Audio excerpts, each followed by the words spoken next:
బేగంపేటలో ప్రభుత్వ భూమి కబ్జాపై ప్రజావాణిలో కలెక్టర్కు గ్రామస్తుల ఫిర్యాదు, సర్వే చేసి భూమిని కాపాడాలని విజ్ఞప్తి.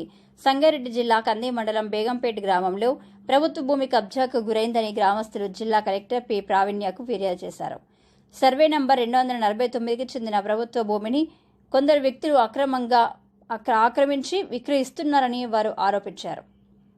ఈ విషయమై గతంలో పలుమార్లు అధికారులకు ఫిర్యాదు చేసినప్పటికీ అధికారుల విచారణలో భూమి ప్రభుత్వానికి చెందిందేనని నిర్ధారించినా అప్పటి ప్రభుత్వ ఒత్తిళ్ల కారణంగా చర్యలు తీసుకోలేదని ఆరోపించారు.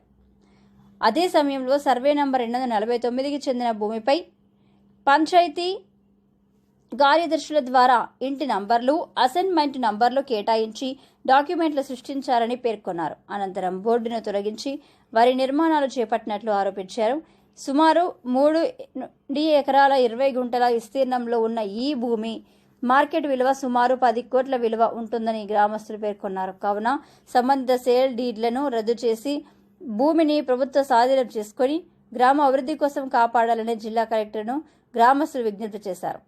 ఈ కార్యక్రమంలో రామ్సింగ్ నాయక్, ప్రతాప్ గౌడ్, శ్రీనివాస్ గౌడ్, హరికృష్ణ, ప్రభు గౌడ్, వేణు గౌడ్, జగదీష్ నాయక్, సిహెచ్ యాదగిరి, సాయి కిరణ్, గుర్రం కుమార్, ప్రభు గౌడ్ తదితరులు పాల్గొన్నారు.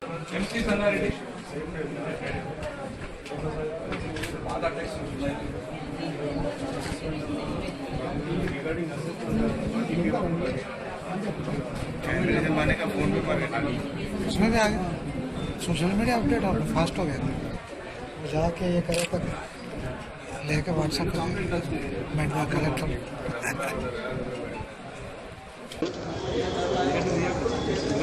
బేగంపేట్ గ్రామ పంచాయతీ చిదురుప్ప రెవెన్యూ గ్రామకంఠానికి ఆనుకున్న 249 సర్వే నెంబర్లో గల భూమి 2016లో 5,877 గజాలు కబ్జాకు పాల్పడింది. దాంట్లో భాగంగా ఈరోజు జిల్లా కలెక్టర్ గారికి కాంప్లైంట్ ఇవ్వడం జరిగింది. ఆనాటి ఉన్న ప్రభుత్వం అండదండలతో కబ్జా చేసుకున్నారు. దాన్ని కాపాడాలని కలెక్టర్ గారికి ఈరోజు కంప్లైంట్ ఇవ్వడం జరిగింది. సుమారుగా అక్కడ 3 ఎకరాల పైబడి 20 గుంటలు 25 గుంటల వరకు కబ్జా పాల్పడింది. ప్రభుత్వ భూమిని ఏ విధంగానైనా కాపాడాలని చెప్పేసి ఆర్డీఓ గారికి, కలెక్టర్ గారికి, మండల్ ఎంఆర్ఓ గారికి కూడా కంప్లైంట్ ఇవ్వడం జరిగింది. అందులో భాగంగా సుమారుగా ఈరోజు అక్కడ పలుకుతున్న ధర చూసుకుంటా పోతే అసలు గవర్నమెంట్ ల్యాండ్కి గ్రామ పంచాయతీ ఎలాంటి హౌస్ నెంబర్లు కానీ అసెస్మెంట్ నెంబర్లు కానీ ఇవ్వరు. గతంలో వాళ్ళు సర్పంచ్ ఉండే కాబట్టి 2016లో వాళ్ళ హౌస్ నెంబర్లు, ఇంటి నెంబర్లు సృష్టించి ధృవీకరణ పత్రాలు సృష్టించి వాళ్ళు డాక్యుమెంట్లు తయారు చేసుకొని వీటిని మళ్ళీ డాక్యుమెంట్లు చేసుకొని కూడా ఇతర వ్యక్తులకు కూడా అమ్మినారు, అంటే అగ్రిమెంట్ చేసినారు. అప్పుడు ఆ కడీలేసి గ్రామంలో మొత్తం క్లీనింగ్ చేస్తున్నప్పుడు గ్రామం దృష్టికి వచ్చిన తర్వాత గ్రామస్తులందరూ 2016-17లో కూడా కంప్లైంట్ ఇవ్వడం జరిగింది. దాని తర్వాత హెచ్ఎండిఏ కమిషనర్ కూడా కంప్లైంట్ ఇచ్చినారు. ప్రభుత్వం వాళ్ళు కలెక్టర్ దృష్టికి వచ్చిన తర్వాత కూడా ఆఫీసర్స్ కూడా వచ్చి అక్కడ బోర్డులు కూడా నిర్మాణం చేసినారు. బేషరతుగా బోర్డులు తొలగించి మళ్ళీ అక్కడ కన్స్ట్రక్షన్ అంటే షెడ్ వేసి మళ్ళీ కడీలేసి దాన్ని ఆక్రమించి అప్పుడంతా పబ్లిక్ కూడా ఎంబడి పడ్డాం కాబట్టి కంప్లైంట్లు ఇచ్చినాము. అది అప్పటి నుంచి ఇప్పటిదాకా అలాగనే ఆగింది. మరలా ఇప్పుడు ఆ యొక్క గవర్నమెంట్ భూమిని ఎలాగైనా సరే గవర్నమెంట్ ఆ కబ్జాను తీసుకోవాలని కోరుతున్నాము. ఇప్పుడు సుమారుగా అది ఒక 15 నుంచి 18 కోట్ల ప్రాపర్టీ.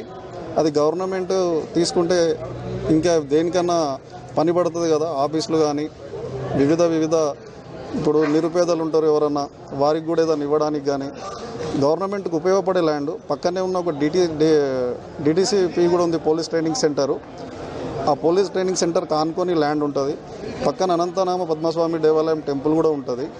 ఇవన్నిటికీ గుళ్ళకు కానీ రేపు పొద్దున గ్రామానికి కానీ ఏదైనా బిల్డింగ్స్ కానీ గ్రామ పంచాయతీ కానీ ఇన్కేస్ ఏమన్నా మండల్లో కూడా ఏదైనా ఉన్నా కూడా కానీ స్కూల్స్ కానీ దాదాపు ఒక 10-12 ఎకరాల ల్యాండ్ 249 సర్వే నెంబర్లో అక్కడ ఉంటుంది. ఇప్పుడైతే 3 ఎకరాల 25 గుంటల దాకా కబ్జా చేసినారు. అది ఏ విధంగానైనా సరే దాన్ని కాపాడాలని మేము మీడియా ద్వారా కలెక్టర్ గారికి, పై అధికారులకి అందరికీ విన్నపించుకుంటున్నాం. అలాగే ఏం జరిగిందనంటే ఈ 5,877 గజాలు కాపాడుకోవడానికి ఇతను గతంలో ఏ రోజు అని అంటే మార్చి 2 తారీఖు రోజు వచ్చి ప్రభుత్వ స్థలాన్ని కబ్జా చేస్తున్నారు అని చెప్పేసి కాంప్లైంట్ ఫిర్యాదు ఇచ్చిండు. మేము దీన్ని దృష్టిలో పెట్టుకొని కాంప్లైంట్ ఇచ్చిండు కదా అని చెప్పేసి ఊర్లో గ్రామస్తులకు అందరికీ ఏం చేసిండు, డిఎల్పీ గారి దగ్గర కలెక్టర్ గారి కాంప్లైంట్ తీసుకొని వీళ్ళంతా కూర్చొని మళ్ళీ ఒక 85 నుంచి 90 మందికి కామన్ పబ్లిక్ అంటే వాళ్ళు ఏదో పనులు చేసుకుంటా 150 గజాలు 200 గజాలు ఇల్లు కట్టుకునే వాళ్ళకి నోటీసులు ఇప్పించి వాళ్ళు కట్టుకొని కూడా 15 సంవత్సరాలు 10 సంవత్సరాలు 5 సంవత్సరాలు కూడా అవ్వచ్చు. కామన్ పబ్లిక్ మనం ఎందుకు బలి చేయాలి, భయాందోళన మనం ఎందుకు సృష్టించాలి? నీ దగ్గర ఏదైతే ఉందో నీ మీద మేము కబ్జా చేసినామని మేము ఆరోపిస్తున్నాం. కబ్జా చేసినావు, దీంట్లో నీ దగ్గర మా దగ్గర డాక్యుమెంట్లు ఉన్నాయి, ఎవిడెన్స్ ఉన్నాయి, అవసరం అంటే దాన్ని నువ్వు ప్రూవ్ చేయి. కానీ భయాందోళన పెట్టి పబ్లిక్ని ఇబ్బందులు పెట్టవలసిన అవసరం లేదు. ఒక గ్రామ సర్పంచ్గా భర్తగా ఉన్నావు కాబట్టి ఇలాంటి చర్యలు కామన్ పబ్లిక్ మీద పెట్టకు. నోటీసులు ఇచ్చడం అనేది బంద్ చేసుకోవాలి. ఏదన్నా ఉంటే పలానా ఎవరు ఇల్లు కడుతున్నారు, మా దగ్గర ఒకటి ఇదిలకంటి శ్రీనివాస్ గౌడ్ అని ఇల్లు కడుతున్నాడు, ట్యాంక్ అని అంటున్నావు. వాస్తవానికి అవాస్తవాలు ఏందనేది అక్కడ వాళ్ళ కుటుంబ సభ్యులు ఉన్నారా లేరా, నువ్వు వెళ్ళండి.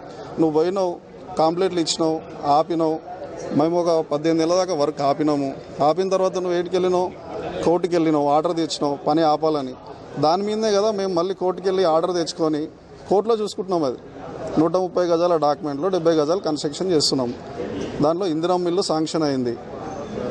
అదేదైనా ఉంటే మీరు ఫర్దర్గా మీరు ఏదైనా ఉంటే కోర్టు నుంచి మాకు ఏదైనా పంపిండి ఇష్యూ ఉంటే. అది ఇచ్చిపెట్టేసి కబ్జాలు చేస్తారు అని అమాయక ప్రజలను ఎందుకు భయాందోళన పుట్టిస్తున్నారు? తప్పుడు ప్రచారాలు ఎందుకు చేస్తారు? కాంప్లైంట్ ఇచ్చింది నువ్వు కాదా కలెక్టర్కు కాంప్లైంట్ ఇచ్చినావు కదా.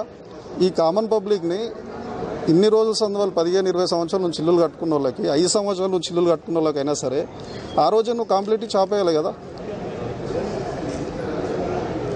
దీనిపైన ప్రభుత్వం చర్యలు తీసుకొని ప్రభుత్వ భూమిని కాపాడాలని మీడియా ద్వారా ప్రభుత్వానికి తెలియజేస్తుంది.